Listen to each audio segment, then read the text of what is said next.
8장에 있는 말씀을 가지고 함께 말씀을 나눌 때에 큰 은혜의 시간이 되시기를 주의 이름으로 축원합니다.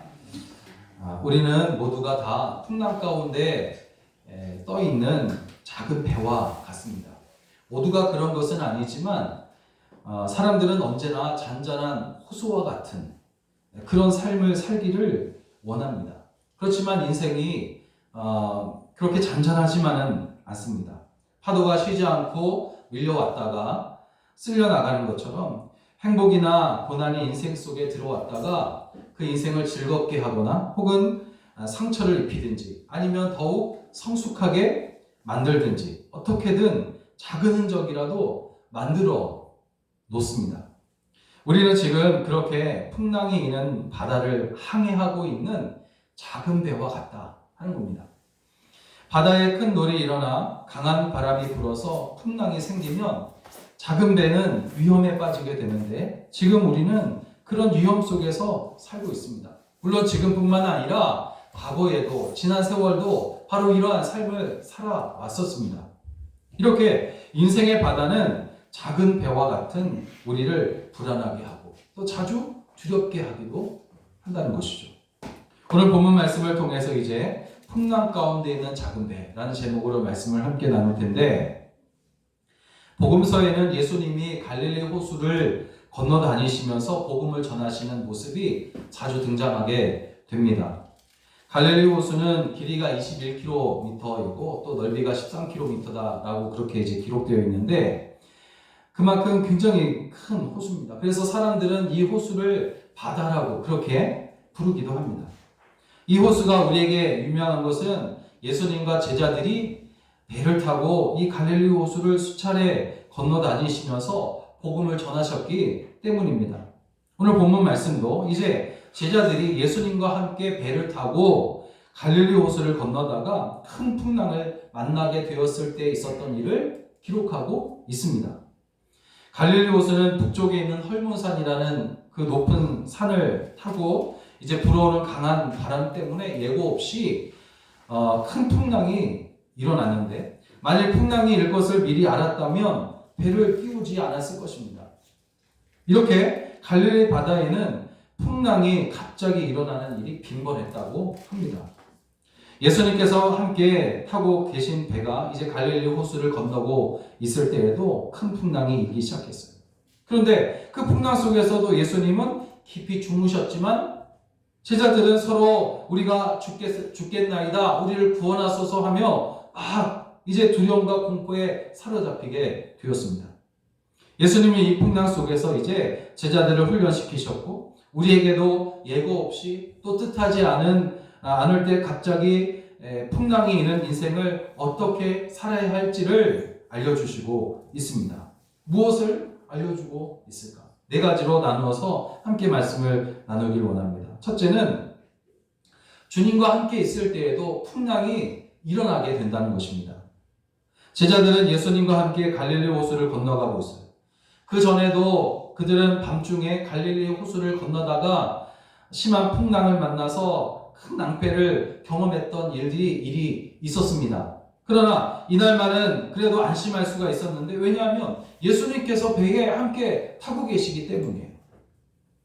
그런데 이상한 것은 예수님을 모시고 가는데도 일어나지 않을 것이라고 생각했던 그 풍랑이 일어나게 되는 겁니다. 그것도 큰 풍랑입니다. 우리는 예수님을 믿으면 더 이상 우리 인생 가운데는 이러한 험한 풍랑이 일어나지 않을 것이다. 그렇게 생각을 합니다. 그런데 이상하게 생각지도 못한 때에 갑자기 들이닥치는 풍랑 때문에 우리는 크게 실망을 하게 돼요. 갈등하게 됩니다. 그래서 우리는 수없이 신앙생활이 나에게 어떤 도움이 되는 것인가 라고 질문을 하게 됩니다. 어느 성경 주석을 보니까 사탄이 처음 예수를 믿으려는 사람을 미혹하는데 무엇으로 미혹을 하냐면 예수 믿으면 너는 만사형통할 것이다. 그런 말로 미혹한다고 합니다. 그렇게 말해놓고는 얼마 지나지 않아서 이제 엄청난 풍랑을 일으키는 거죠. 그리고는 이제 자신의 믿음이 사기당했다고 생각들게 해서 하나님께로부터 영영 서게 만드는 것이 바로 사탄이 하는 일이다라고 그렇게 이제 어떤 성경 주석에서 예를 들어서 그렇게 이야기를 합니다. 그런데 여러분 성경을 자세히 보면 주님께서 우리에게 만사 형통하게 될 것이라는 말씀을 하시기 전에 먼저 자기 십자가를 지고 따라와라. 끝까지 믿음을 가지고 따라오라 하고 말씀하신다는 것을 우리는 알 수 있습니다. 사실 우리는 세상에서 만사형통한 삶을 살기 위해서 예수님을 믿는 것이 아닙니다. 그렇다고 예수님을 믿는 것과 복을 받는 것은 전혀 상관이 없다라는 그런 말을 하려는 것이 아니에요. 주님은 우리가 누구보다도 복받기를 원하시고 주님은 우리가 누구보다도 잘 되기를 원하세요. 형통하기를 원하십니다. 그래서 그 길로 인도하시고 이끌어 가시고, 다만 여기에는 우선순위의 원칙이 따르고 심고 거두는 법칙이 있다는 거죠. 다시 말하면 먼저 믿어야 하고 자기 십자가를 지고 가야 하며 풍랑을 통과해야 한다는 겁니다. 그러므로 우리는 환난 가운데 있을 때 먼저 믿음을 심어야 돼요. 이때일수록 더욱 우리의 믿음을 심어야 합니다. 희생함으로 하나님께 사랑을 심어야 돼요. 내가 이런 어려움을 당하나 환난 가운데 있으나 주여 그럼에도 불구하고 더욱 주님을 사랑합니다. 이전보다도 더욱 주님을 사랑합니다 하면서 사랑을 심어야 돼요. 풍랑 가운데에서도 먼저 예수님 하나님을 예배하고 또한 예배하는 삶이 되어져야 합니다.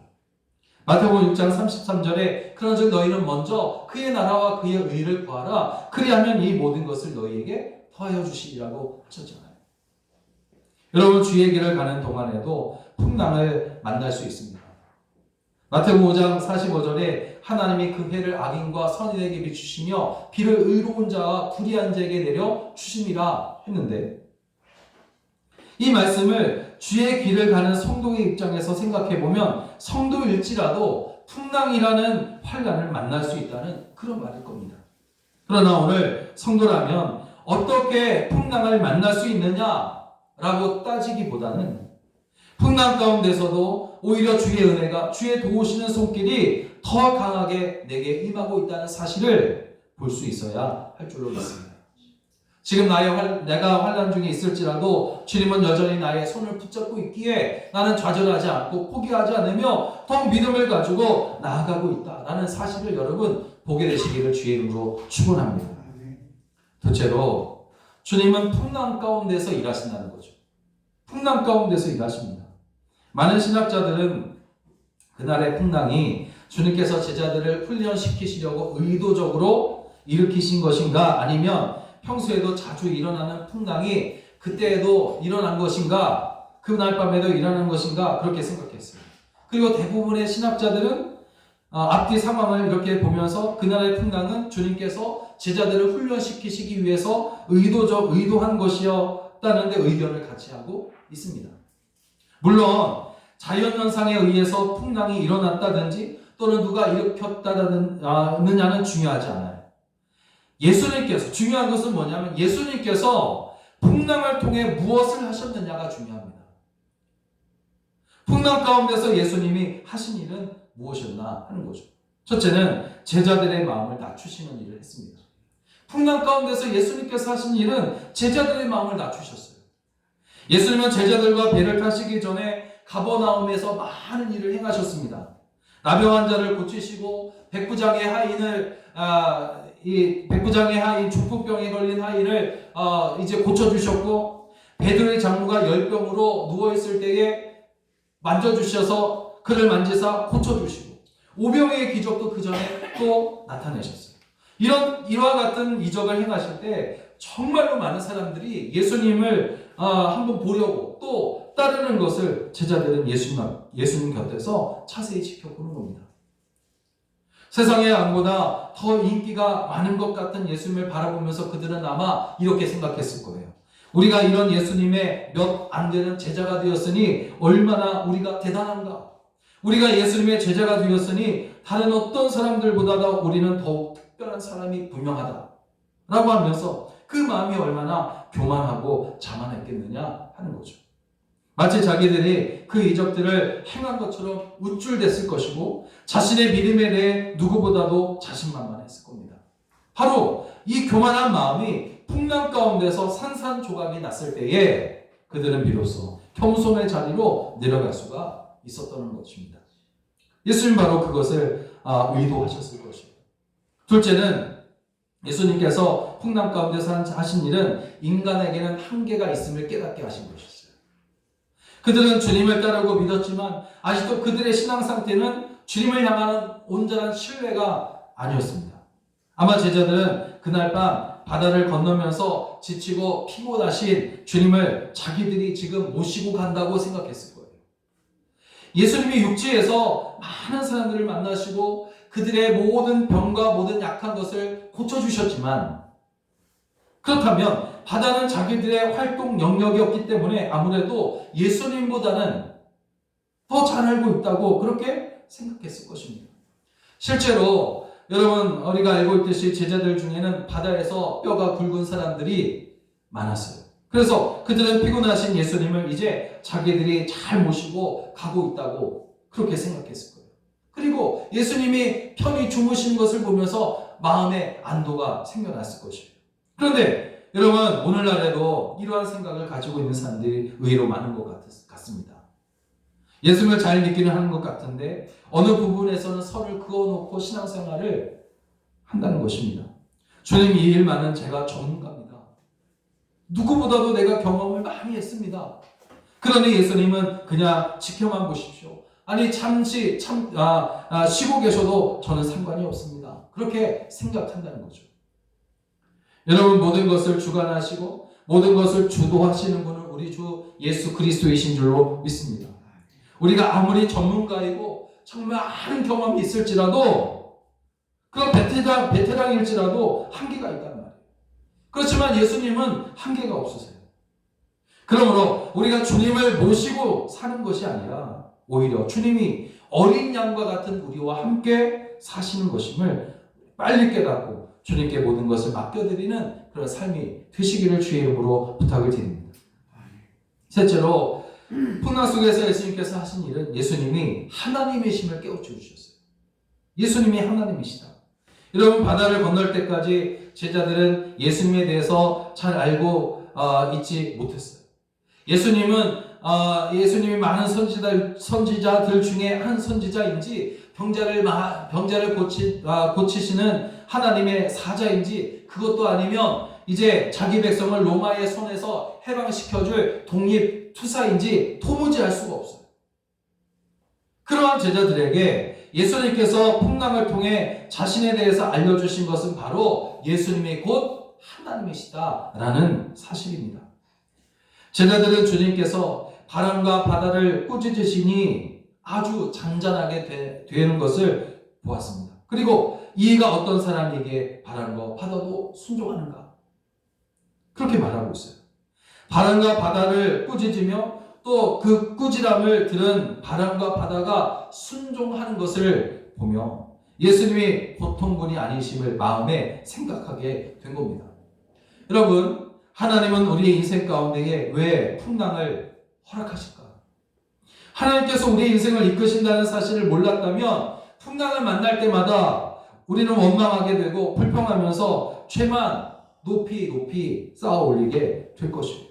그렇지만 이제 예수님께서 풍랑을 통해 제자들의 그 교만한 마음을 겸손하게 낮추시고 인간의 힘과 능력이 아니라 하나님의 힘과 능력으로 살게 하실 뿐만 아니라 예수님이 모든 것의 주인이신 하나님이심을 알게 하셨던 것처럼 하나님은 지금 코로나라는 이런 크고 무서운 풍랑을 통해서 우리를 고통스럽게 하시려는 것이 아니라 더욱 하나님을 의지하고 주의 길로, 복된 길로 가게 하신다는 이 사실을 우리는 알아야 할 것입니다.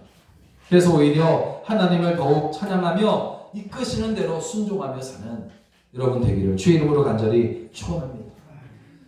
셋째, 풍랑 가운데서도 평안할 수 있음을 우리에게 알려주셨어요. 풍랑 가운데서도 평안할 수 있다. 여러분, 예수님은 제자들에게 여러 가지 방법으로 많은 것을 가르쳐 주셨어요. 도움으로, 말씀으로, 행동으로 보여주십니다. 그러면 풍랑 속에 주무시는 예수님을 어떻게 생각하십니까?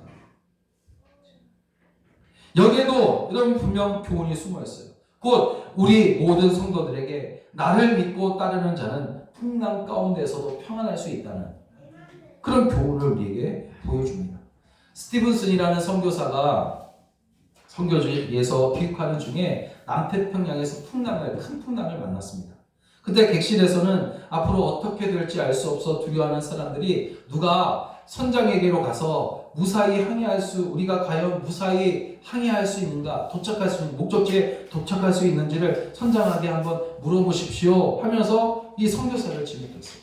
이 선교사는 두려워하는 사람들을 대신해서 선장을 만나기 위해 선장실로 올라갔습니다. 근데 올라갔는데 그 선장은 그 풍랑 가운데서도 노래를 부르며 여유롭게 이 항해를 하고 있는 거예요.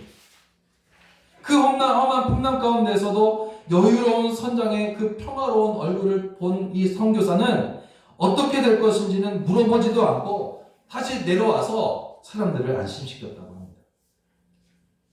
여러분, 거친 인생의 바다에서 선장 되시는 주님의 그 평화로운 얼굴을 여러분 바라보게 되시기를 주의 이름으로 축원합니다.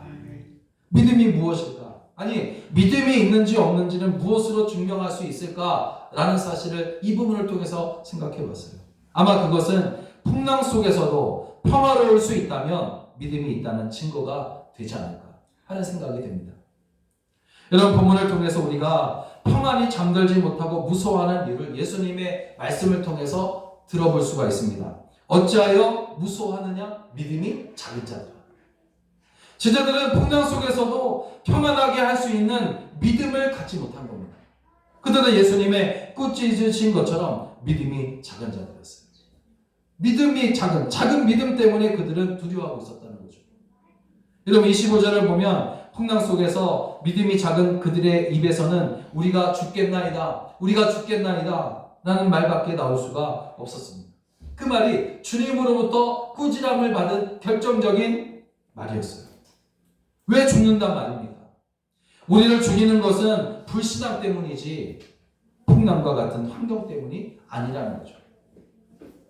그러므로 풍랑을 보고 너무 조급하게 자기를 정죄하거나 포기해버리지 않기를 주의 이름으로 부탁을 드립니다. 우리는 항상 정신을 바짝 차리고 주님은 지금도 여전히 나를 사랑하시고 있다. 그런 까닭에 나는 일어설 수 있다. 주님을 믿으니 주께서 해결하신다 하는 이런 믿음의 고백으로 이런 풍랑 속에서도 주께서 주시는 평안함과 또 자신감을 가지고 그렇게 날마다 살아가게 되시기를 주의 이름으로 축복합니다. 마지막으로 예수님만이 풍랑을 잔잔하게 하신다는 사실을 우리에게 알려줍니다. 제자들의 깨우는 소리에 깊이 잠드셨던 예수님이 잠에서 깨어나셨어요. 그리고 풍랑을 잔잔하게 하셨습니다. 주님은 모든 것을 알고 계셨어요. 주님은 우리를 구원하소서 우리가 죽게 되었습니다 라고 소리 지르며 두려워하고 있는 제자들을 보시고 나몰라라 하시며 끝까지 주무시지 않으셨어요. 우리 인생에 풍랑이 들이닥칠 때 우리가 찾아야 할 분은 그래서 주님이시고 또 주님을 우리가 믿는다면 염려하지 않게 되시기를 주의 이름으로 축원합니다. 주여 우리를 구원하소서 우리를 살려주시옵소서 라는 외침을 들으신 주님은 어떻게 하십니까? 그 엄청난 파도 소리, 풍랑 소리가 얼마나 큽니까? 그런 풍랑 소리에도 깊이 주무셨지만 제자들이 이 강구하는 소리에는 눈을 번쩍 뜨시고 일어나십니다. 곧 일어나서 바람과 바다를 꾸짖으셨다 했습니다. 여러분, 이 세상이 아무리 소란스럽고 여러 가지 많은 소음으로 가득해도 또 정말 빠져들 수밖에 없는 그런 유혹과 미혹들, 달콤한 것들이 엄청나게 많을지라도 우리를 두렵게 하는 것들이 또한 사방에 가득할지라도 여러분, 우리의 간절히 부르짖는 소리를 주님은 들으십니다. 우리에게는 주무시는 주님을 깨우는 이러한 믿음이 필요합니다. 기도 소리가 필요합니다. 이 믿음으로 주님 앞에 부르짖을 때 주님은 일어나셔서 우리의 문제를 해결해 주실 것입니다. 예수님께서 제자들을 두렵게 하는 바람과 바다를 꾸짖으시니 아주 잔잔하게 된 것처럼 주님은 우리의 부르짖는 믿음의 기도를 들으시고 괴롭게 하고 두렵게 하는 모든 것을 꾸짖으십니다. 그러면 모든 것이 곧 잔잔하게 되는 줄로 믿으시기 바랍니다. 제자들은 예수님께서 바람과 바다를 꾸짖으시니 아주 잔잔하게 된 것을 보고 놀라지 않을 수가 없었어요. 우리가 인생이라는 바다에서 살아갈 때의 순간순간 당하는 일들은 여러분 한두 가지가 아니에요. 그런데 뒤돌아보면 그때마다 그 풍랑을 헤치고 통과하여 여기까지 안전하게 올 수 있었던 것은 풍랑을 그때마다 잔잔하게 하시는 우리 예수님이 우리와 함께 하셨기 때문임을 고백할 수밖에 없어요. 앞으로도 우리의 인생이 얼마나 남았는지 알 수 없어요. 또 어떠한 일들이 우리 가운데 벌어질지 모릅니다. 혹시 지금보다 더 어려운 일들이 우리 가운데 일어날지도 몰라요.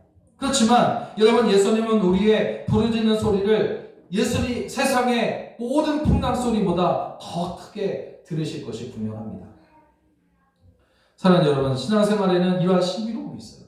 풍랑을 만나지 않는 것이 아니라, 시험을 당하지 않거나 우리를 피해가는 것이 아니라, 시험이나 환난이나 풍파가 우리를 잠깐 당황스럽게 하고 또 두렵게 할 수는 있겠지만 하나님께서 그 모든 것을 해결해 주시니 신앙이란 참으로 신비롭다, 놀랍다라고 말하게 된다는 겁니다. 로버트 슐러 목사님이 수만 명이 모인 큰 집회에서 이런 간증을 했다고 해요.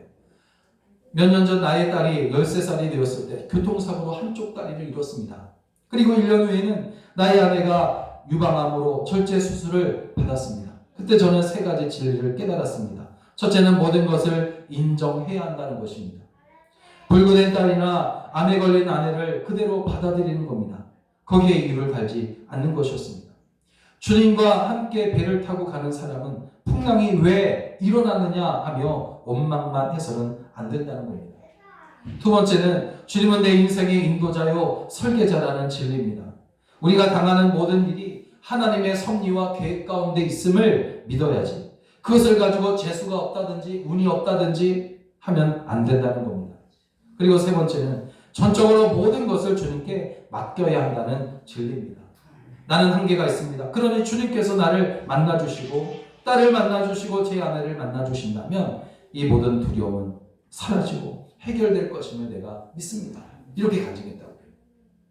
그러면 사랑하는 여러분, 인생이라는 바다를 건너는 중에 우리는 수차례 크고 작은 풍랑을 만났으며 또 만날 것입니다.